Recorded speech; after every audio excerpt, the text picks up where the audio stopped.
So, I'm going to remind you again, when you're in lab, every time you put a salt into water, remember that that metal ion is going to bond to water molecules. So that's how it's going to start. Okay, and we're going to track its reaction with other things. But it always starts bound to water molecules. Okay, so there's our aluminum ion that is traveling together with a group of water molecules, typically in a 6-to-1 stoichiometry, so we call it hexa-aqua aluminum ion. And we won't pay attention to the chloride ion, okay? And we're going to keep in mind that the metal ion acid strength is related to its ability to attract and bond to electrons, which is dependent on charge and size, or overall charge density. Now here's a fact.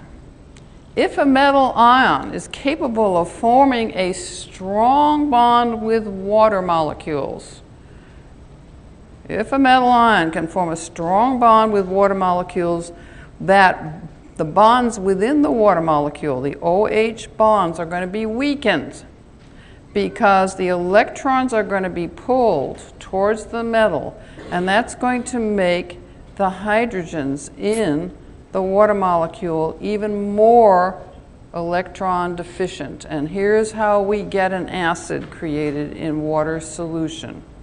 Okay, you can probably imagine what next happens, okay?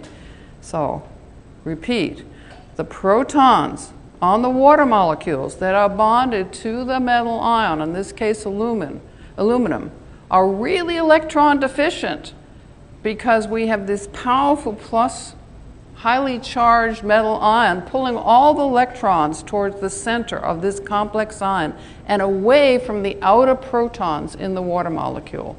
So what happens is we have this process where a proton comes off one of the bonded water molecules. So here you can see we start in this example with 6 water molecules bonded to an aluminum ion. One of the protons comes off and bonds to an outside water molecule. It gives up, so electron deficient. So we now have a product where we now only have 5 water molecules that are bonded to the aluminum ion, and one of the water molecules is now OH. It has been stripped of a proton, and the overall charge on that product species is 2+. So here it is, 2+. It's lost. This water has lost a proton, and it's now bonded to an outside water molecule where it can form a stronger bond. That's where the hydronium ions are generated.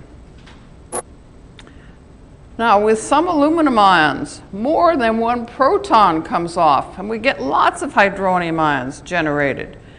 So you will see on exam hourly 2, perhaps an equation like this. It might not involve aluminum, but it's going to involve an aqua complex ion of some metal ion, and it's saying, what's happening here? So if that hexa-aqua aluminum ion reacts with 2 outside water molecules, that means we're going to get 2 hydronium ions generated. Now, instead of having 6 water molecules bonded to aluminum, only 4 of them will retain their water molecules, and 2 have been stripped of their proton. And the overall charge now drops from 3 to 1.